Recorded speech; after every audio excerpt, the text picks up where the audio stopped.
Karibu tuendelee kuzungumza michezo. Hii ni Mtanange TV. Kubwa zaidi, kuna mengi ambayo yanaendelea kujitokeza na tuko hapa kuyazungumza. Langu jina ni Salome Naftari, nyuma kamera ni Kenny Junior. Tuko na Justin Kesi kuzungumza mengi ya kimichezo. Lakini kubwa, kuna taarifa ambayo imejitokeza alfajiri ya leo ama asubuhi ya leo ambayo imekuwa gumzo kwa kiasi kikubwa. Ni uwanja ama mchezo wa mkondo wa pili wa finali ya kombe la shirikisho barani Afrika, Simba dhidi ya RS Berkane kupelekwa visiwani Zanzibar. Lakini pia tutaenda kuzungumza mchezo wenyewe ambao utapigwa siku ya Jumamosi, Simba akiwa huko Morocco ukipiga dhidi ya RS Berkane. Nini hasa kinaenda kutokea? Tuko na Justin Kesi kujua maoni yake kwanza kuhusiana ili sakata zima la uwanja. Kama itakuwa ni kweli, kutakuwa na athari kiasi gani kwa Simba? Ni swala ambalo tutaenda kujua maoni yake kwenye hili ambalo limejitokeza. Brokesi, habari za leo?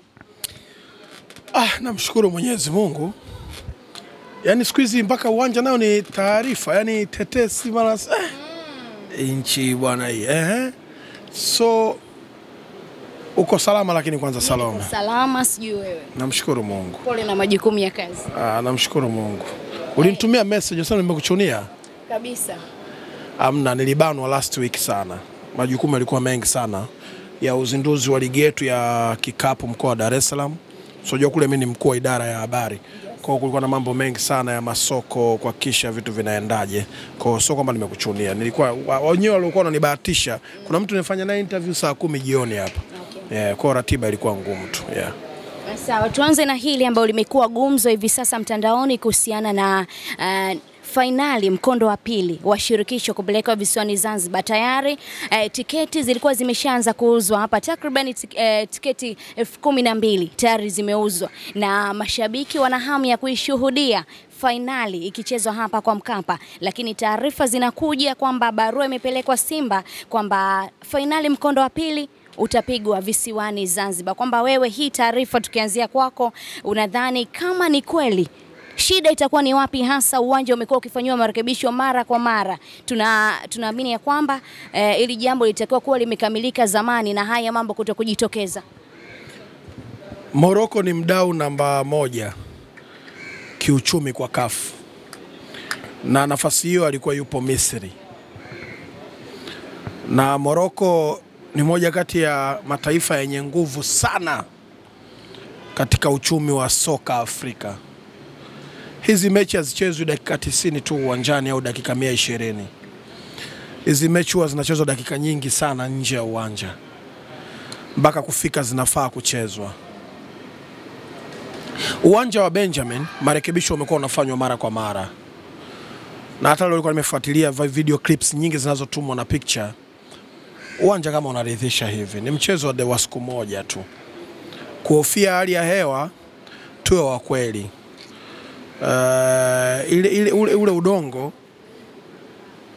Ule udongo ukipokea maji unanyekenya, kunyekenya unatengeneza tope fulani hivi. Kama kusingekuwa na haraka hii na umuhimu wa mchezo huu ambao kama taifa unauhitaji Simba apate ushindi, ningeshauri, kama kusingekuwa na mchezo huu, ningeshauri mamlaka utifue tu ile pitch, iweke udongo mzuri strong, uandaliwe, uweke nyasi. Sababu kuota nyasi sio issue. Issue ni kwamba zimestawi vizuri kabisa, zinapendeza. Issue kilichoshika nyasi ndio ambacho kinashindwa kuhimili mvua au maji mengi. Kwa ukiwalaumu CAF, utakuwa hujawatendea haki kufanya jukumu lao. Ukifurahia wanachokifanya CAF, utakuwa hujawatendea haki Simba, kwa sababu Simba wanahitaji idadi kubwa ya mashabiki wasiokuwa chini ya 50,000. Wakifika 60,000 ni jema, lakini wakiwapata mashabiki 50,000 tu wakaanikiza wakapiga kelele, itasaidia kwenye mchezo wa mkondo wa pili wa finali ya kombe la shirikisho barani Afrika. So kwangu mimi nibaki kusema kwamba naombea heri maombi haya, mabadiliko hayo yasifanyike, kwa maana ya kupata nafasi mashabiki wa Simba kwenda kushuhudia mchezo huu wa finali na waweze kufanya vizuri. Lakini ukweli unabaki kwamba udongo ambao umeshika nyasi za Benjamin Stadium zina tatizo kidogo. Yes. Ukitazama baada ya kutoka Zanzibar Simba, kesho yake Murtaza Mangungu pamoja na naibu waziri Mwanaifei walienda katika uwanja wa Mkapa, na kubwa zaidi walitoa taarifa kwamba walienda pale kwa sababu siku hiyo moja kabla ya kwenda kule mvua ilinyesha ya kutosha Dar es Salaam, na hivyo walienda kujiridhisha kama mvua itanyesha kutakuwa na madhara zaidi kwenye uwanja, lakini wakaweka wazi kwamba wamekuta hali ni nzuri licha ya kwamba mvua ilishinda inanyesha, na kutoa uhakika kwa upande wa serikali kwamba Simba lazima utautumia uwanja wa Mkapa kama wao wana play part yao hivyo, lakini mambo yanakuwa tofauti. Unadhani taarifa ambayo walitoa awali wao kujiridhisha na uwanja wenyewe inakuwa ni tofauti na taarifa kutoka CAF? Sasa serikali inamiliki uwanja, haimiliki CAF. Hiyo ina maana gani? Uwanja wangu unafaa, nimejiridhisha, nimeuona unafaa. Hali ya hewa hata ije ya mvua utafaa. CAF atatuma wajumbe zake, watakuja kukagua. Wakikagua wakiona ni sahihi unachokiongea, wanapima wale, wana wataalamu. Utachezewa kwa sababu sasa hivi naona hata viti vimependeza, muonekano umependeza, hadhi ya kimataifa uwanja wetu unao. Ni uwanja wa hadhi ya kimataifa ya Afrika kabisa, no doubt. Nilichokiongea hapa, nyasi zimekubali vizuri na hali ya hewa hii tulionayo ya mvua, no doubt. Hata hapa nyasi zinastawi. Kilichoshika nyasi wakati wa mchezo unachezwa au siku ya mchezo kabla ya kuchezwa, ikinyesha mvua unanyekenya ule udongo, kama unatifuka. Unatifuka, unaleta tope jeusi. Sasa mimi nachoomba hapa, pengine hata mvua zisinyeshe kwanza, ikae hata siku 4 hapa, ili ile udongo uendelee kuimarika hivi. Alafu hiyo siku ya mechi ikinyesha isiwe athari kuweza kuharibu mchezo. Umeelewa vizuri? Ndio maana nikasema kwa hali ya kwanza tuwape nafasi CAF wafanye jukumu lao. Serikali ina wish mchezo uchezewe pale. Watanzania wanaopenda football tuna wish mchezo uchezewe Benjamin, kwa faida ya kuanikiza mashabiki kupata nafasi kwanza kushuhudia mchezo moja kwa moja wakiwa uwanjani, lakini waweze kusupport kuwa kama mchezaji namba 12 wa mchezo ule. Hiyo ndio ilikuwa tija yangu, lakini uhalisia unabaki kwamba pitch ambayo inajumlisha pamoja na nyasi, udongo unanyekenya. So serikali haina mamlaka ya kusema lazima uchezewe hapa. Serikali imefanya jukumu lake kwa sababu ndio mmiliki wa ule uwanja na una watu ambao wamewaweka pale. Simba wana wish iwezekane kuchezea pale, kuna faida tutaipata sisi wapenzi wa soka. Lakini uhalisia unabaki kwamba CAF watafanya jukumu lao. Hawajakurupuka kusema kwamba kwa hiyo barua sijui kama kweli ipo, kama kweli imetoka. Wana sababu zao za msingi, tuache wafanye jukumu lao, that's it. Tulimalize hili jambo kwa hili. Umesema nje kuna mambo mengi ya uwanja kabla dakika 90 za mchezo. Hii taarifa inakuja kutoka leo ikiwa inaelekea bado tunasema siku moja kuelekea mchezo wa finali. Huenda kuna kitu ni kwa nini sasa taarifa itoke? Nikwambie kwa nini sasa. Uone kwamba tayari wanatoa focus. Baada ya watu tujadili mchezo wa kwanza na Berkane inakuaje. Tuja hapa sasa ungekuja bwana, unaonaje mchezo Berkane wamenyalili, tungeongelea hapa Simba wafanyeje na nini. Lakini tayari story hiyo hapo. Wenzetu hizi siasa ambazo tunazo hapa za Simba na Yanga hapa ndani, ambao haichezi inacheza, sichezi, hizi huku wa Morocco na wa Misri, wa Tunisia na Algeria wamezifanya miaka ya 70. Miaka ya 70 walishatoka huko siku nyingi. Umeelewa huko walishatoka siku nyingi. So kwangu mimi naombea heri tu, focus ibaki, bench la ufundi, wachezaji wabaki kwenye eneo lao, uongozi wa Simba wafahamu wanaenda kupambana kwenye fainali kubwa na ngumu sana. Sio tu kwenye kiwanja kwa ubora wa Berkane, lakini hii fainali inachezwa zaidi nje ya uwanja. Kwa nini? Tunafahamu nje ya uwanja hata Simba na Yanga wanafanya. Umeelewa Yaani mchezo wowote, football sasa hivi ni biashara. Football ina mambo mengi sana nje ya uwanja kuliko ndani ya uwanja. Ndani ya uwanja utahitaji performance ambayo inasababishwa na ubora na klasi ulionayo. Yes, ukizungumzia klasi, Berkane wana klasi ya hali ya juu sana. Tusiwe waongo hapa, sawa na ndio maana wana uwezo, waliweza kumnunua Chama akiwa kwenye prime kabisa Simba, lakini waliweza kumzuia Simba, hawakuweza. Kwa sababu ya nini? Kiuchumi. Huyo Ngoma tuliye naye leo tunayefaidi, wao walishakuwa naye muda mrefu. Umeelewa vizuri eh? So nadhani unanielewa point yangu hapa.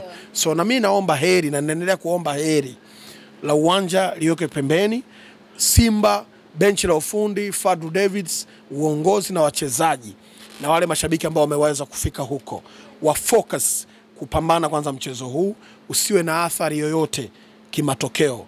Usiwe na athari yoyote kimatokeo.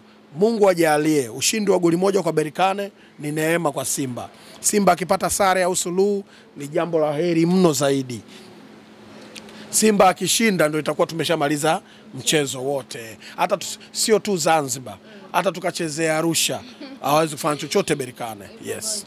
Moja kwa moja tuende sasa kiufundi kutazama mchezo wenyewe namna ambavyo utakuwa. Tunaitazama Berkane ambao umeizungumza klasi yao ni kubwa tofauti na Simba. Tumetazama wao wakicheza na CS Constantine nusu finali, tumeona akiogeshwa magoli ya kutosha. Lakini pia nimetazama michezo yao miwili ya mwisho, ukiangalia wanafunga sana magoli 4-0 lakini pia 3-1. Berkane tunazungumzia timu ambayo imetangaza ubingwa toka mwezi Machi, lakini pia ikiwa na michezo 5 mkononi. Ubora huu wa Berkane, Simba waende namna gani katika huu mchezo hasa wakiwa ugenini? Botola League, kwa maana ligi kuu nchini Morocco, ni ligi namba 2 kwa ubora na thamani Afrika baada ya EPL. EPL kwa maana ya Egypt Premier League, ligi kuu ya nchini Misri. So Berkane wapo kwenye kiwango cha hali ya juu. Wastani wao wakiwa uwanja wa nyumbani, wakiwa uwanja wa nyumbani kuweza kupachika mabao ni 2.5 goals. Magoli haya 3 average. Hali ikiwa mbaya wana average ya magoli haya 2. Ndio mchezo mgumu kwao, either iwe sare au washinde kwa tabu, lakini uwezo wao wakiwa nyumbani kwa tabu magoli haya 2. Lakini wakiwa kwenye form nzuri ni 2.5 ambao ni magoli haya 3. Hilo halipingiki. Lakini wanacheza na Simba afu hii finali. Wanakutana na Simba alafu hii ni finali. Simba ana hadhi yake Afrika.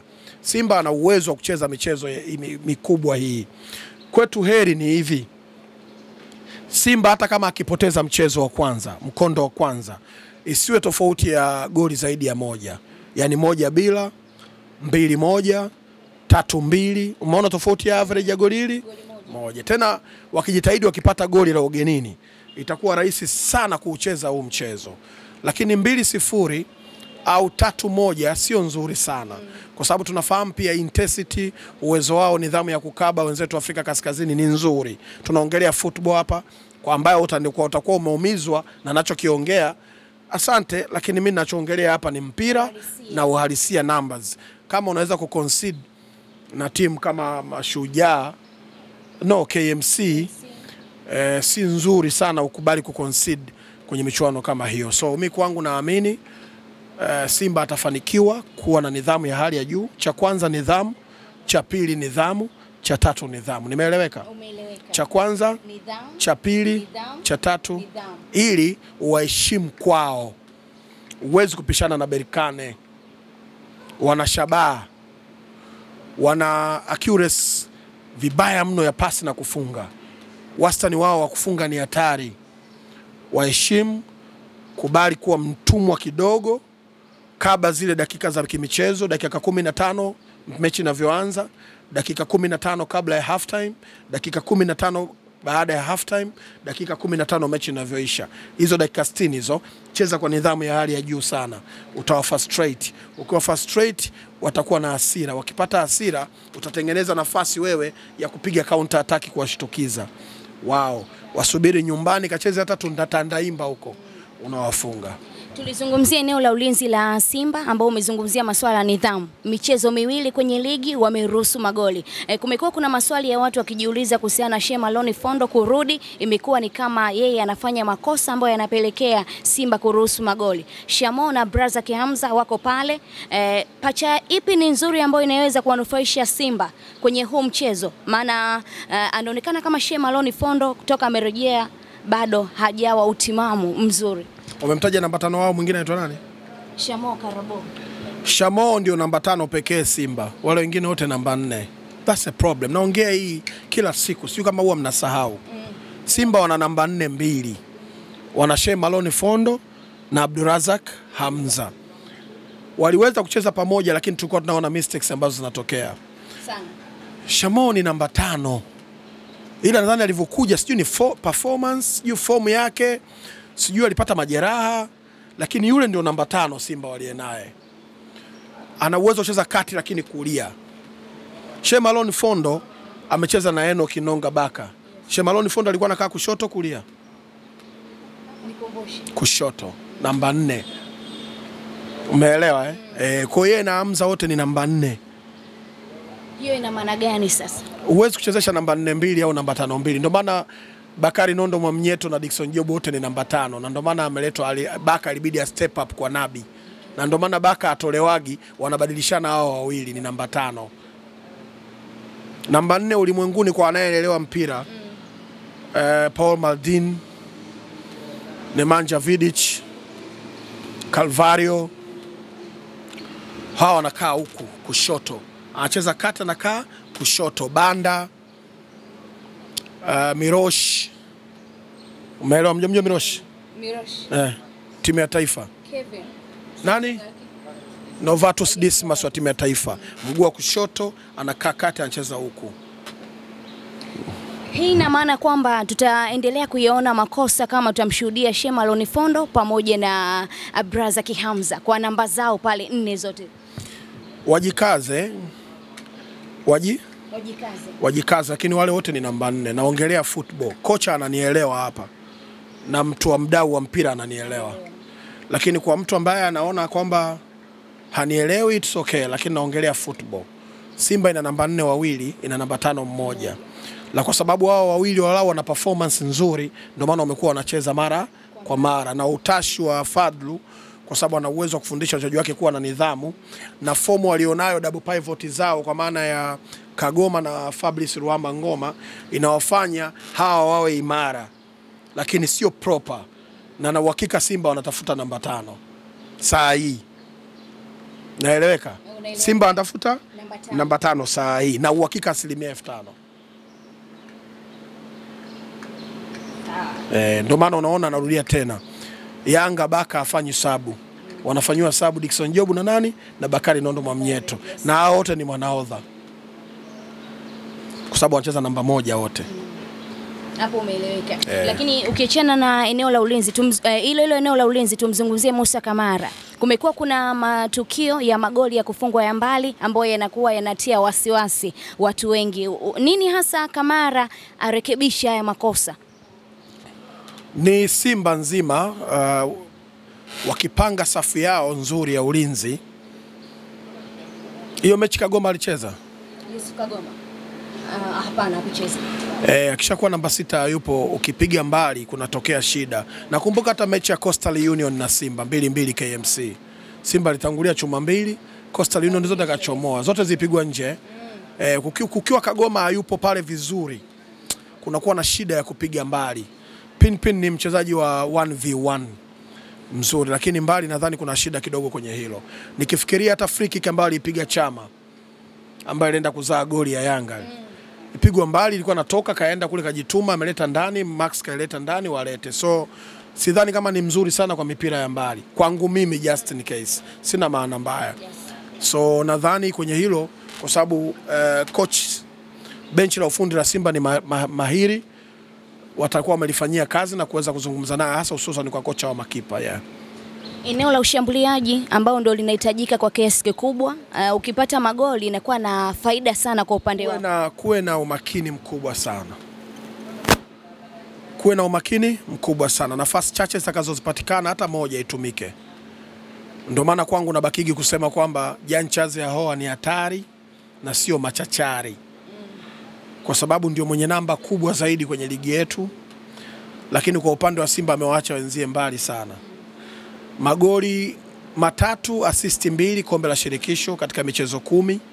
Manaka ameshiriki 50% ya magoli yake, si ndio? Lakini kwenye ligi magoli 15, assist 8. Tunazungumzia magoli, ushiriki wa magoli 20 na 23 katika michezo 26 tu. Huyo mtu ni hatari sana, na hapo ndo kwanza msimu wa kwanza. Alafu hizi namba ambazo anazo kwenye ligi ndio namba ambazo Chama alikuwa wa moto, yani yule wa moto mpaka mwisho anaenda Berkane yule. Umeelewa? 2021 yani Chama ambaye alifika hapa hamna mtu wa kumfikia, ndo namba hizi. Ligi imeisha bado. Kwa Jan Chazi hao akiongeza namba, Chama hajamfikia. Numbers. Yes, numbers hizo. Numbers. La machachari. Yeye hana machachari, yeye ni hatari. Sisi wabongo tunapenda wachezaji machachari. Hapa naeleweka. Hauna kaa una faida yote. Mimi na udambu. Hauna. Fact. Nazungumza kwa ethics. Yes. Yani kwa maana misingi ya habari. Nina hofu ya Mungu, nasikiliza swali, najibu hoja afu najenga hoja. Yeah. Kwa mimi kwangu naamini Jan Chazi hao ni mtu muhimu sana kwenye mchezo huu. Kule mbele acheze Ateba sio Mkwala. Hilo swali pia nilikuwa nakuja. Tumeshuhudia kwenye michezo miwili ya mwisho ya Simba. Mchezo mmoja alianza Ateba na akafunga magoli mawili. Uliofuata alicheza Mkwala naye pia akafunga magoli mawili. Yupi ni sahihi hapo kuanza, na umekuwa ukimweka mbele sana Lionel Ateba Mbida? Mbida kwenye mchezo wa Al-Masry na Simba wa ugenini ilikuwa 1-1. Alivyotoka tu Ateba wakaweka chuma ya pili. Ateba ana uwezo wa kuwafanya mabeki wenu na namba 6 wasiwe huru kule. Ana nidhamu ya kubaki eneo la ushambuliaji. Stephen Dese Mkwala anahangaika sana kama bisi kwenye mashine. Machachari ndio tunamzungumzia. Ni safi, ni wachezaji wazuri wa kisasa. Anacheza kulia, anacheza kushoto, anacheza kati, anarudi kidogo. Ni mchezaji wa kisasa, lakini sio kwenye unacheza na opponent gani. Yaani hawa wachezaji kila mtu ana faida kwenye mchezo fulani. Unacheza na opponent wa aina gani? Ndio kitu cha msingi hapa. Kunatakiwa nidhamu ya hali ya juu. Simba anatakiwa waache mtu kule ili wasiwe huru kuvuka ile mstari wa kati. Kwa lazima Ateba awepo. Kwa kwangu mimi nashauri Ateba na ubora alionao Jan Chazi hao, Simba wanaweza kunufaika na nidhamu hiyo. Walishawahi kujaribu kuwatumia, kocha aliwahi kujaribu kuwatumia wote, Lionel Ateba Mbida pamoja na Stephen Dese Mkwala. Kidogo ilionekana kutokuleta matokeo ambayo aliyatarajia. Hiyo haiwezi kutumika pia?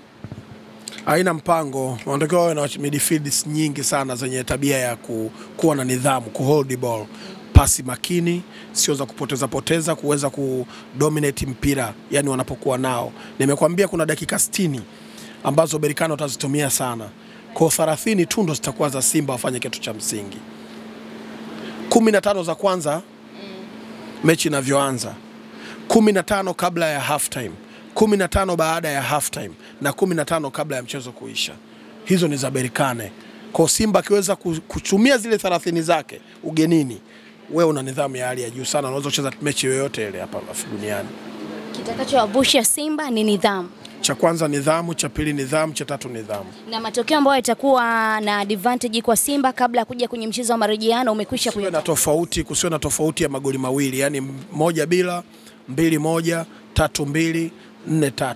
Tofauti ya goli hili 0 tu au 3-1 Simba aendi. 2-0 au 3-1. Kwanza watakuja watatafuta goli la ugeni ili wafute lile la Simba. Ili wapeleke mlima wewe mrefu. Umeelewa pointi yangu? Kwa sababu uwezo wa kufunga wao wanao sana. Wana average nzuri. Wakiwa nyumbani wana 2.5 average scoring. Wakiwa ugenini wana 1.5, yani magoli mawili. Ikishindikana moja. Wakiwa ugenini, wakiwa nyumbani wanafunga goli 3, wakikosa 2. Umeona hiyo average? Alafu wana mipango mingi sana, dakika 98, milioni 560 nje ya uwanja. Hivi hapa wanaendelea milioni 65,560 nje ya uwanja. Hapa leo wanaendelea kupambana zaidi mechi iende Zanzibar. Yes. Morocco ni mdau namba 1 kiuchumi kwenye soka la Afrika. Ndio maana ana uwezo kuamua AFCON ichezwe Disemba. Lakini pia anatajwa kiongozi wao ambaye ni mmiliki wa Berkane kwamba yumo ndani kwenye uongozi mule. Nyadhifa kama 2. Umeelewa vizuri eh? Wana nguvu ya fedha. Ni wadau namba 1 kiuchumi kwenye soka la Afrika Morocco. AFCON walikuwa na mambo mengi sana ya ajabu ajabu. Wana uwezo wa AFCON ichezwe Disemba wao. Wakaamua si hatutaki kucheza Januari, tunataka tucheze Disemba na mtatii. CAF wanatii. Tanzania inaweza kuhamisha AFCON. Hawawezi. Wao wamehamisha AFCON. Wao wana nguvu kuliko CAF. Sona hela. CAF inasimamia soka la Afrika. Kwa kuna wanachama Afrika, ndio hayo mataifa. Wewe umeweka nini? Wewe unategemea upate. Hivyo tumemaliza hivyo kuhusiana ili sakata la Simba, kuhusiana swala la uwanja. Umemsikia Justin Kesi ametoa madini ya kutosha, lakini pia tahadhari kuelekea mchezo huu wa tarehe 15 siku ya Jumamosi kwa Simba dhidi ya RS Berkane, hasa wakiwa katika uwanja wa ugenini. Mambo ni mazuri zaidi madini, naamini ya kwamba umeyapata kutosha pia.